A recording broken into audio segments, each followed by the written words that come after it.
आणि त्या भूमिकेशी तुम्ही सहमत आहात का? तर त्यांनी प्रत्येकाने सांगितलं की ह्या भूमिकेशी आम्ही सहमत आहोत, परंतु काही त्यांच्या मागण्या होत्या. काही जे नेते मंडळी आहेत त्यांनी मराठी जुजबी म्हणजे कशा प्रकारचं मराठी तुम्हाला अपेक्षित आहे ते विचारलं.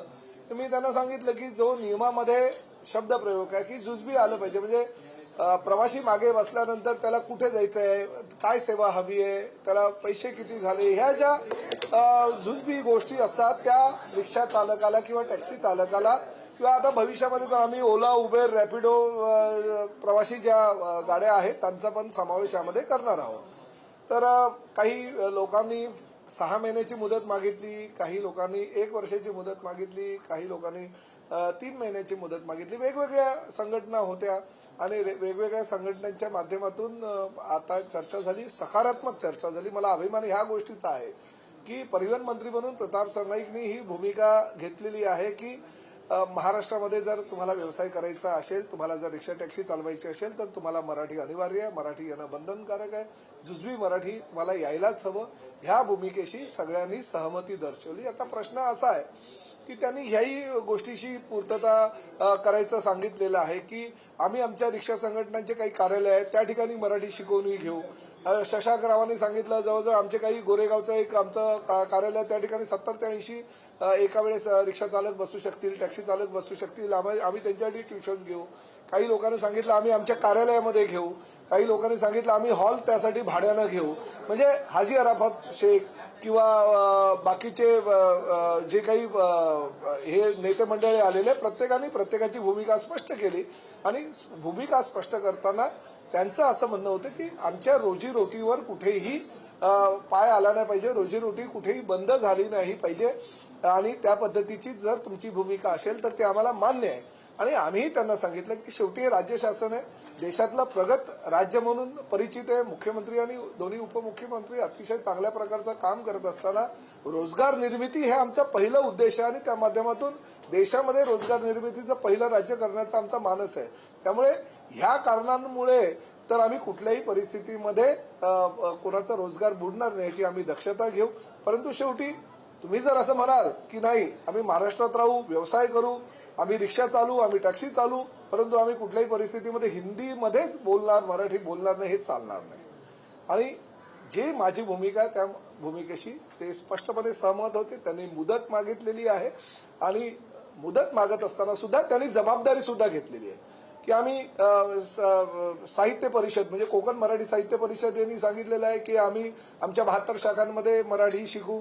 आमच्या मेहंदळताईंनी सांगितलेलं आहे की आमच्या मुंबई मराठी साहित्य संघातर्फे आम्ही मराठी शिकू.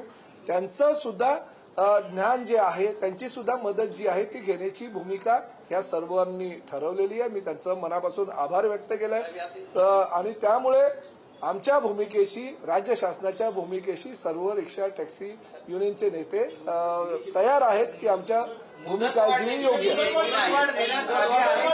त्यांनी मुदत मागितलेली आहे, परंतु शेवटी मुदत मागितलेली आहे. उद्या आमचं आता आरटीओच्या अधिकाऱ्यांची मी बैठक केली कारण मला कळलं पाहिजे ना, शेवटी त्यांनी मुदत वाढवली. आपल्याला हे राजकीय काही घोषणा आहे आणि त्यामुळे आपण आता त्यांना म्हणजे त्यांचं समाधान करण्यासाठी त्यांना मुदत वाढ वगैरे द्यायची अशी भूमिका बिलकुल नाही. मी आता त्यांना शब्द काही दिलेला नाहीये. उद्या आरटीओच्या सगळ्या 59 आरटीओची मी बैठक बोलवलेली आहे सकाळी 10:30 वाजता आणि त्या बैठकीमध्ये ह्या बाबतीतला आम्ही निर्णय घेऊ. त्यांनी मुदतवाढ जर मागितली असेल, मी आधीच घोषणा केली होती की तुम्हाला जर शिकवणी पाहिजे असेल शिकवणी द्यायला तयार आहे, तुम्हाला जर काही स्वयंसेवी संस्थांची मदत पाहिजे असेल तर ती मदत द्यायला तयार आहोत, तुम्हाला जर मुदत पाहिजे असेल तर ती आम्ही मुदत द्यायला तयार आहोत, परंतु मुजोरी चालणार नाही. आम्ही व्यवसाय करू, धंदा करू, परंतु आम्ही मराठी बोलणार नाही. ही जर भाषा तुमची असेल तर ती भाषा परिवहन मंत्री म्हणून मी सहन करणार नाही. त्यांना त्यांची भूमिका जी आहे आता मुदतवाढ दिलेली नाही, परंतु त्यांना मी सांगितलेलं आहे की सकारात्मक आम्ही भूमिका घेऊ. फक्त उद्या आमच्या आरटीओच्या अधिकाऱ्यांच्या बैठकीमध्ये त्या बाबतीतला आम्ही निर्णय घेऊ आणि पुढे करू. एक गोष्ट मी तुम्हाला सांगतो, मुदतवाढ ही त्यांनी मागितलेली आहे, आमची द्यायची तयारी आहे. पण फक्त आता किती वेळ द्यायचा, किती काळासाठी द्यायचा, कारण काय मुदतवाढ जमणार नाही. कारण आजच्याच बैठकीमध्ये कोणी 3 महिन्याची मागितलेली आहे, कोणी 6 महिन्याची मागितलेली आहे, कोणी 1 वर्षाची मागितलेली आहे. शेवटी आम्हालाही ठरवावं लागेल हो, फक्त ही राजकीय घोषणा नको. उद्या जर 3 महिने झाले, 6 महिने झाले आणि कोणी मराठी बोललाच नाही तर आम्हाला शेवटी पकडणार सर्वसामान्य जनता हे आम्हाला. परंतु माझं आपल्या माध्यमातून जनतेला सुद्धा आव्हान आहे आणि त्यांनी सुद्धा तीच भूमिका मांडली. जर ड्रायव्हर आणि म्हणजे टॅक्सी ड्रायव्हर किंवा रिक्षा ड्रायव्हर हा हिंदी आहे, हिंदी भाषिकच आहे असं समजून प्रवाशांनी सुद्धा त्यांच्याबरोबर हिंदीमध्ये संवाद साधणं योग्य नाही. जबाबदारी प्रवाशांची सुद्धा आहे. प्रवाशांनी सुद्धा त्यांच्याबरोबर मराठीमध्ये संवाद जर साधला तर 70% काम इकडेच आमचं संपले. 15 ऑगस्टपर्यंत त्यांना मुदतवाढ देण्याचा निर्णय आहे का? 6 महिन्याचा किंवा 3 महिन्याचा काही कालावधी देण्याची सरकारची भूमिका आहे? नाही, आम्ही वेळ देऊ, योग्य ती वेळ देऊ. ह्या बाबतीतला निर्णय उद्या मी घेईल. परंतु शेवटी काही आता बघा, मी मीरा भाईंदरच्या लोकप्रतिनिधींनी पत्र दिलं होतं आणि त्या पत्राच्या अनुषंगानं मी माहिती घेतली. मीरा भाईंदरला रिक्षा परमिट तपासणी 3066 झालेली आहे. म्हणजे 1 महिन्यापासून आम्ही ही मोहीम केली तर 3066 रिक्षा परमिट तपासणी आम्ही केलेली आहे.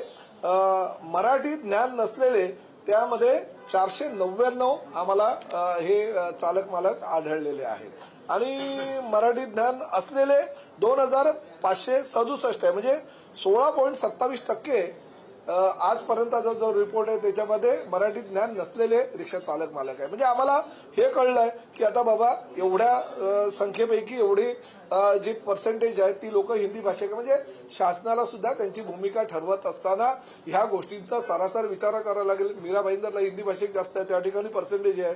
ठाण्याला हिंदी भाषिक कमी आहे, कल्याण डोंबिवलीला हिंदी भाषिक कमी आहे, मुंबईला काही क्षेत्रामध्ये हिंदी भाषिक जास्त आहे तर काही ठिकाणी कमी आहे. आम्हाला हे सगळं नॉलेज जे आहे आमच्या आरटीओच्या अधिकाऱ्यांच्या माध्यमातून उद्या मिळेल आणि त्यासाठी आम्ही ती उद्याची बैठक लावू. नाही, बघा, मुदतवाढ काही लोकांनी 3 महिन्याची मागितली आहे, काही लोकांनी 6 महिन्याची मागितली आहे, काही लोकांनी 1 वर्षाची मागितली. आता किती मुदतवाढ द्यायची हा आता आम्ही उद्या निर्णय घेऊ. शेवटी मुदतवाढ दिल्यानंतर त्या मुदतीच्या कालावधीमध्ये ते झालंही पाहिजे ना. फक्त बैठक घ्यायची आणि मुदत मागायची, पण काही त्यातनं शक्य जर होणार नसेल तर ते नाही. आता शेवटी ही काय राजकीय घोषणा नाही. महाराष्ट्रामध्ये आणि मराठी भाषेमध्ये मराठी भाषेचा प्रचार आणि प्रसार व्हावा ही राज्य शासनाची भूमिका आहे. परिवहन मंत्री म्हणून माझी भूमिका आहे आणि मला आनंद ह्याच गोष्टीचा आहे की प्रत्येकाने परिवहन मंत्री म्हणून माझी जी भूमिका आहे ती मान्य केलेली आहे की मराठीमध्ये व्यवहार होणं गरजेचं आहे. फक्त ते जुजवी मराठी असलं पाहिजे. म्हणजे महाराष्ट्रामध्ये जर व्यवसाय करायचा असेल तर मराठी अनिवार्य आहे. ही जी माझी भूमिका आहे त्या भूमिकेशी सगळे जी नेते मंडळी आता आलेली ती सहमत आहे. मुदतवाढचा निर्णय नेमका कधी होणार आहे आणि कुठल्या उद्या ह्या संदर्भात मी बैठक घेतोय. त्या बैठकीनंतर निर्णय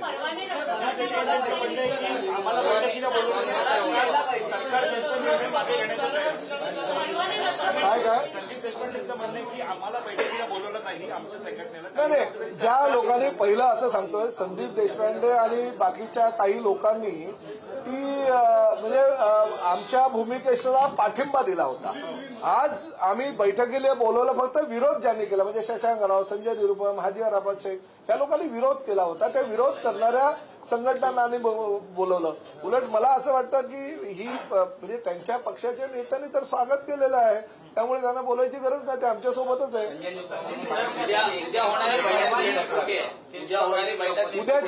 उद्या आमच्या परिवहन भवनमध्ये ही बैठक आहे. उद्याच्या बैठकीमध्ये त्या बाबतीतला आम्ही निर्णय घेऊ.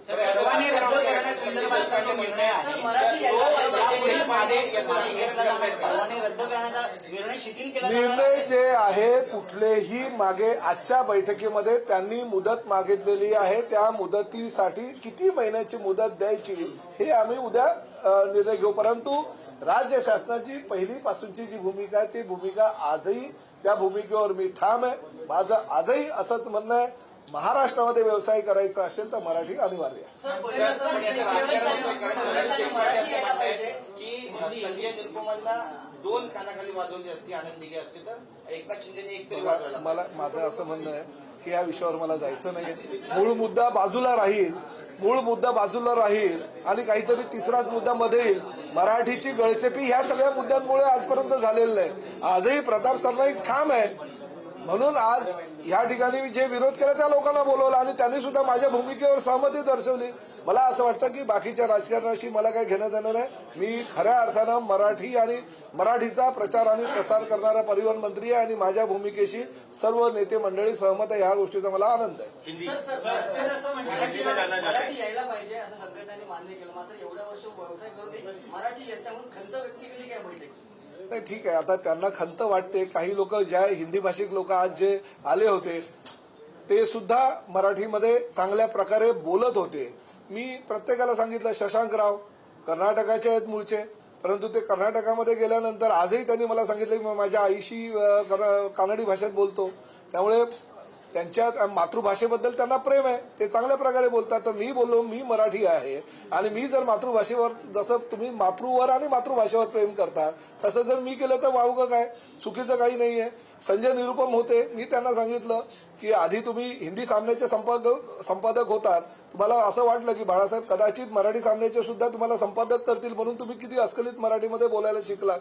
हाजी अराफत शेख आहे, त्यांनाही मी सांगितलं की तुम्ही सुद्धा रिक्षा युनियनचे नेते आहे, तुम्ही सुद्धा किती मराठीत अस्खलित बोलतात. त्यामुळे हे हिंदी भाषिक नेते आहेत, ते मराठीमध्ये जर चांगल्या प्रकारे बोलू शकतात तर रिक्षा ड्रायव्हर आणि टॅक्सी ड्रायव्हरनी मराठीमध्ये का बोलू नये?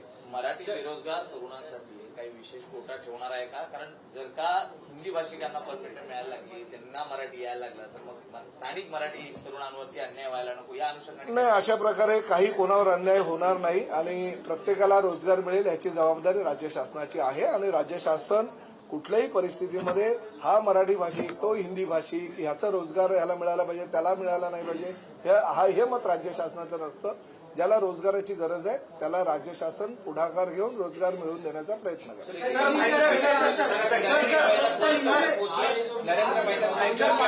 जमिनीचा विषय आहे, त्यामध्ये तुमच्यावर पुन्हा एकदा नरेंद्र मेहतांनी आरोप एक गोष्ट सांगू का, मी ह्या भूमिकेवर ठाम आहे. आता हा मुद्दा नरेंद्र मेहतानीच घेतलाय ना आणि त्यांनीच पत्र दिलं. त्याच पत्राच्या आधारे हे सगळी आमचा म्हणजे जे मीरा भाईंदरला रिक्षा परमिट तपासणीची जी मोहीम आहे त्यांच्याच पत्रानुसार चालू केले. त्यांनी दिलं पत्र आणि त्यानुसार ती मोहीम चालू केली. त्यामुळे कुठला तरी मुद्दा डायव्हर्ट करण्यासाठी जर कोणी काही करत असेल ना, मी अशा लोकांना भीक घालत नाही आणि मी स्पष्टपणे सांगतो, बऱ्याच लोकांना असं वाटत होतं हे पुढे जाणार, हे मागे फिरणार, हे आता काय मराठीचा मुद्दा सोडून देणार. प्रताप सरनाईक ठाम आहे या भूमिकेवर. कुठल्याही परिस्थितीमध्ये महाराष्ट्रामध्ये जर व्यवसाय करायचा असेल, तुम्हाला जर काम करायचं असेल तर मराठी अनिवार्य आहे, मराठी यायलाच पाहिजे.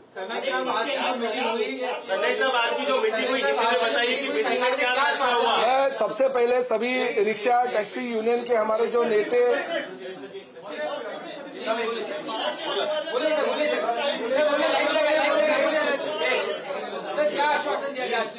मैं सभी हमारे रिक्शा टैक्सी संगठनों के जो प्रतिनिधि है उनका दिल से स्वागत करता हूं. हमने जो राज्य शासन के माध्यम से निर्णय लिया कि रिक्शा चलाने वाले, टैक्सी चलाने वाले जो भी लोग हैं, जो भी ड्राइवर है, उनको मराठी आना चाहिए और उस माध्यम से हम कोशिश कर रहे थे. कुछ हमने ड्राइव लिया और ड्राइव में मालूम भी पड़ा कि कितने लोगों को मराठी आता है, कितने लोगों को नहीं आता है. और आज भी जो नेता इस बैठक में थे वो विरोध कर रहे थे और विरोध करते करते कुछ नेताओं ने कहा था हम स्ट्राइक करेंगे, कुछ नेताओं ने कहा था कि हम इसका विरोध करेंगे, रास्ते पे उतरेंगे. मगर आज के बैठक में यह निर्णय लिया गया है और उन्होंने भी ये कहा कि हमें कुछ भी स्ट्राइक नहीं करेंगे, हम कुछ भी आगे नहीं जाएंगे. हमारा यही कहना है कि थोड़ा सा मोहलत हमको चाहिए. अगर महाराष्ट्र में हम काम करते हैं और जुजबी जो मराठी है, जो प्रवासी और रिक्शा चालक और टैक्सी चालक के बीच में होती है, वो मराठी सीखना चाहिए. ये मत से हम सहमत है और इसलिए हमें वक्त चाहिए. अगर आप वक्त दोगे तो हमें भी ऐसा लगता है कि हमारे लोगों को मराठी आना चाहिए और उसके लिए वो खुद ट्यूशन लेने के लिए तैयार है. जैसे हमारे संजय निरुपम जी ने कहा कि हम बैठक लेंगे, हम हमारे कार्यालय में सभी रिक्शा चालकों को, टैक्सी चालकों